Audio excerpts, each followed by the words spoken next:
It's June 6th, 2002. Do you know this one well, or?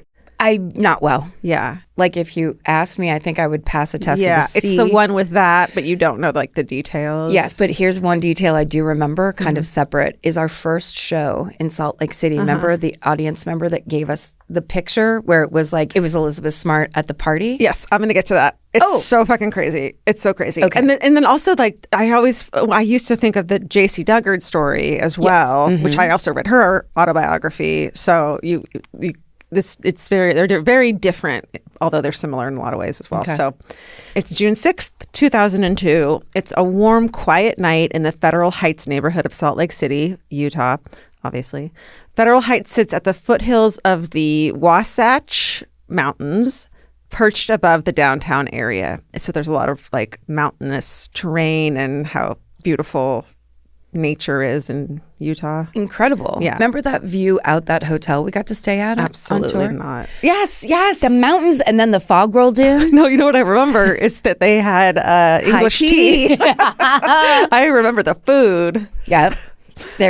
We just had or maybe it was just my room. Maybe you were on the other side. I had it. Yeah. I faced the mountain range and then watched a storm front come over the mountain range and change the entire view and then go away. And I was like, this is unbelievable. I love weather. It's just, we don't have it here. Yeah, it's really cool. So this is where the Smart family lives. Ed and Lois Smart have 6 children, 4 boys and 2 girls. Elizabeth is the second oldest child and the oldest girl, the big sister. She's 14 years old, and she's asleep in the room she shares with her 9-year-old sister, Mary Catherine. At about 2 a.m, Elizabeth opens her eyes to what seems like a nightmare. But within a few minutes, she realizes it's real. It's a man standing in their bedroom, dressed all in black.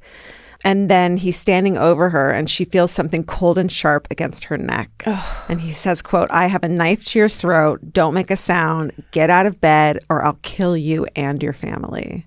This is the rarest kind of a true crime. Right. This is the stranger abduction. Yeah.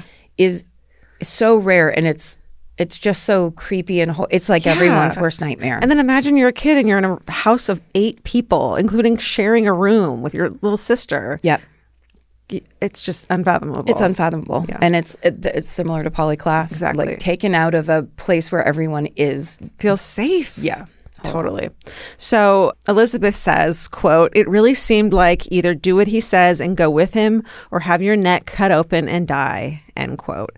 The man makes Elizabeth get out of bed. He makes her get her sneakers.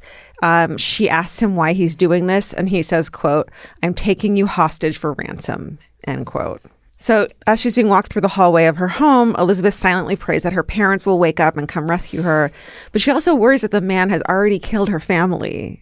She doesn't know. Right. That's definitely a possibility. So she only knows for sure that her little sister, who she shares a room with, is still alive. And she wants to keep it that way. And so she complies. Yeah. The house remains silent, and the man walks Elizabeth out the sliding glass door to the backyard. Elizabeth's house is at the base of a mountain. There's one more residential street behind the house, and after that, there's just a trail that goes uphill. This story has so many moments of close calls of her being rescued that it's so frustrating, and this immediately is one of them because the cop car drives by and doesn't see anything. Nightmare. Yeah. So the man leads her uphill with the knife at her back. She tries on multiple occasions to bargain with him, saying that her parents will pay this ransom that he said he's after and that they won't press charges. She gets to a point where she tells him that if his plan is to rape and kill her, he should just do it here, right there, because she wants her parents to be able to find her body. I know. Elizabeth says that he then smiles, which is a look that chills her to the bone. And he says, quote, "I'm not going to rape and kill you yet." End quote. I think most of us have seen pictures of this man, and it is like so sinister to think of it this way, where he's like truly looks like a boogeyman. He's like confusing looking and very like almost like ancient looking and creepy. Yeah, like someone that if you saw on the street, you would avoid. As a woman alone on the street, you would not be comfortable walking past this person. So that guy smiling in the woods of like and saying that sentence is like, man, it's horrifying. It is. So at daybreak, as they're still walking, Elizabeth gets a better look at her captor and she realizes that she recognizes him.